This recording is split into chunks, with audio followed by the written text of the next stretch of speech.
ईमान कहाँ से लाओगे? पढ़ने भेज रहे हो अपने बच्चों को अंग्रेजी स्कूलों में, वक्त जरूरत आई तो कुरान कहाँ से लाओगे? जब अपने बच्चों को कुरान पाक पढ़ाओगे तभी तो हम मर जाएंगे तो मेरा बच्चा कुरान पाक पढ़ेगा। तो जब अपने बच्चों को कुरान पाक पढ़ाओगे और इस्लाम की अच्छी ट्रेनिंग दोगे, इस्लाम की अच्छी पहचान दोगे, तो वो पाकिस्तान में जाएगा और जो भी उसको पढ़ने आएगा पढ़ करके कहेगा हे अल्लाह अपने महबूब के सदके में इसका सवाब मेरे माँ बाप को पहुँचा दे और अपने महबूब के सदके में इसकी सारी गलती को माफ फरमा दे। तो जब अपने बच्चों को अच्छी ट्रेनिंग दोगे तो तब ना, तो जाने वाला चला गया, अब वो कुछ कर नहीं सकता, ना वो नमाज पढ़ सकता है, ना वो सदका कर सकता है, ना वो हज कर सकता है। अब क्या करना है? तो जाने वाला चला गया, अगर अपने पीछे एक औलाद को छोड़ा है, उनके बेटे हैं, उनकी बेटियां हैं, उनके दामाद हैं, तो उनके नाम पर क्या करना है? सदकाए जारिया करना है। सदकाए जारिया आपके पास हस्बे लियाकत है, खाना ऐसे शख्स को खिलाइए उसके अंदर खाना मयसर ना हो, नसीब ना हो, और वैसे शख्स जब खाना खाएंगे उसको पेट से आवाज निकलेगी, जब दिल से दुआएं निकलेगी, तो जब दिल से दुआएं निकलेगी तो जानते हैं अल्लाह तबारक व तआला उनकी मग़फ़िरत फरमा देगा। आप लोग का आगे रहना चाहिए।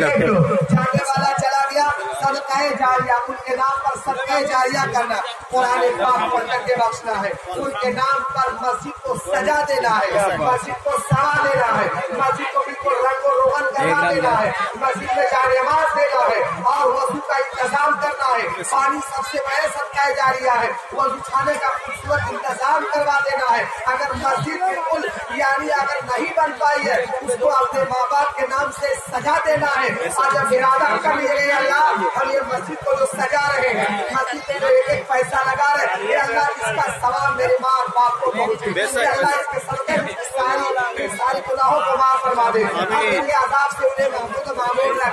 ये इरादा कर लीजिए, जाने वाला चला गया या जाने वाली चली गई, अब वो कुछ नहीं कर सकती, उनके नाम पर सदका जारिया करना है या ये सारे सवाब करना है, या फिर मिलाद नबी को करके, मदरसे के बच्चों को खाना खिला करके, ऐसे बच्चे को कपड़ा पहनाना जिससे कपड़ा जिनको मयसर नहीं हो, दिया जिसका आगे पीछे कोई नहीं हो, अगर उनके बदन को छुपाइएगा तो अल्लाह ताला जानते हैं, अल्लाह ताला तबारक व तआला सारे की सारी मग़फ़िरत फरमा देगा अल्लाह तबारक व तआला उनको। तो इसलिए मेरे दोस्त, जाने वाला चला गया, उनके नाम पर सदका जारिया करो और खुद भी नमाज पढ़ो, अपनी माँ बहनों को भी बोलो नमाज पढ़ने के लिए।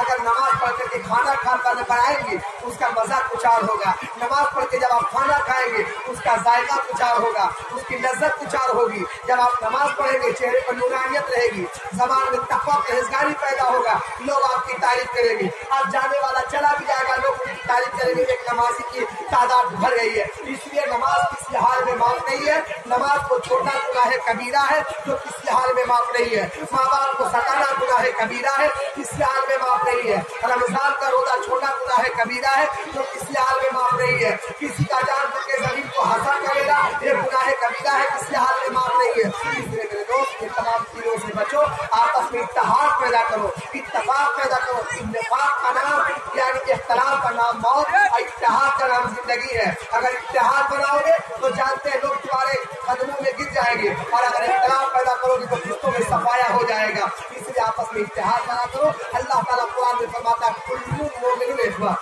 जितने मुसलमान हैं सब आपस में भाई भाई हैं, हम लोग सब भाई भाई हैं, कोई फितरबंदी कोई सासबंदी नहीं है, और कोई या कोई जिस यानी कोई बरादरी से ताल्लुक रखा हुआ है तो वो मेरा भाई है, तो मेरा वो मुसलमान है, तो कलमा पढ़ने वाला। इसलिए अल्लाह की बारगाह में दस्ते बदुआ है, अल्लाह तबारक व तआला सुनने से ज्यादा हमें अमल करने की तौफीक अता फरमाए। अब एक नाते पाक जनाब हज़रत हाफिज़ साबिर से समाप्त करेगा, उसके बाद मैं फिर निगाह नबी को पहुंचेगा।